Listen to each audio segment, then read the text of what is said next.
Washington 27, Raiders 10. Players take a seat, then take a loss. The Raiders engaged in a peaceful protest Sunday night and then took pacifism to an extreme in a 27-10 loss to Washington at FedEx Field.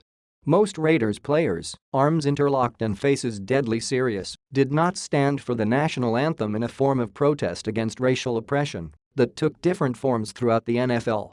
Once the game began, the Raiders were beaten in every conceivable way in a game that was far more lopsided than the scoreboard indicated. Washington outgained the Raiders 472 yards to 128. Quarterback Kirk Cousins held a decided edge against Derek Carr, completing 25 of 30 passes for 365 yards and 3 touchdowns. Carr, 18 of 31, 118 yards, and the Raiders' offense never approached the level of explosiveness or efficiency it had through the first 2 games. The Raiders were soundly beaten on both sides of the line of scrimmage, including a rare instance where their offensive line was overpowered by an opposing defensive front.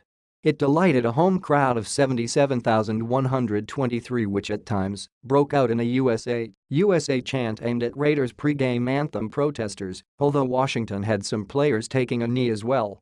Cousins, playing under the franchise tag for just under $24 million, looked the part in the first half of the quarterback could pass Matthew Stafford and Carr in terms of a higher salary. During the week, cornerback David Emerson, a former teammate in Washington, said it was up to the Raiders to prevent Cousins from developing a rhythm because he was capable of throwing for outrageous yards. In the first half, Cousins was 15 of 16 for 145 yards and 2 touchdowns. Key moments: Kosar's recoveries. For the second straight week, a Marquette King punt was muffed, this time by Jamison Crowder, and the Raiders took advantage. It happened with the Raiders behind 21-0, James Kosar jumped on the gift, and Carr hit Jared Cook for a 20-yard touchdown pass on 2nd and 13 with 3:48 left in the third quarter. Given that the score came after a missed Washington field goal attempt, it provided some momentum to a team desperately in need of it. Kosar got another one early in the fourth quarter, forced by Corey James against Samaje Perine. But Carr threw incomplete 3 times, nearly getting intercepted twice, and Giorgio Tavecchio came in for a chip shot field goal to make it 24-10. Carr gets picked after coach Jack Del Rio won the toss and took the ball for the 3rd straight time, and Marshawn Lynch ran for a short gain. Carr attacked downfield. Unfortunately, Washington rookie safety Monty Nicholson, playing a perfect center field, broke on the ball perfectly and intercepted the pass. It was Carr's first interception in 110 passes dating back to last December 18 against the San Diego Chargers, that one by Trovin Reed. Washington responded by 67 yards for a touchdown, the last 22 yards coming on a swing pass to Chris Thompson without a Raiders defender anywhere in the area.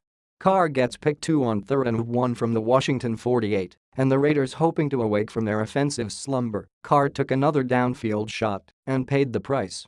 This throw went toward Seth Roberts into double coverage, with cornerback Kendall Fuller coming down with the interception. Cousins then drove Washington for its 2nd touchdown, finishing a 72 drive with an 18-yard strike on 3rd down to former 49er Vernon Davis at the post. In 16 starts last season, Carr never had 2 interceptions in a game. His 17.5 passer rating, 5 of 10, 32 yards, 2 interceptions, was the lowest of his career for a first half. Back-to-back sacks on the Raiders' 2nd possession, with Washington leading 7-0, Carr the pocket collapsed around him as Jonathan Allen and Junior Galette recorded a 3-yard sack with guard Kelechi Osemele unable to provide enough protection. Then on the next play, strong side linebacker Preston Smith got past Donald Penn, who allowed only 1 sack all of last season. The Raiders, clearly out of sorts, punted after the 3-and-out. Carr was also sacked on back-to-back plays in Week 1 against Tennessee. In the second half, after Washington had taken a 21-0 lead, Carr was dropped 2 times in a span of 3 plays, the first time by Ryan Kerrigan against Marshall Newhouse, then on a safety blitz by DJ Swearinger. On the 2nd sack, Carr was surprised by the shotgun snap from Rodney Hudson and nearly lost it on a fumble.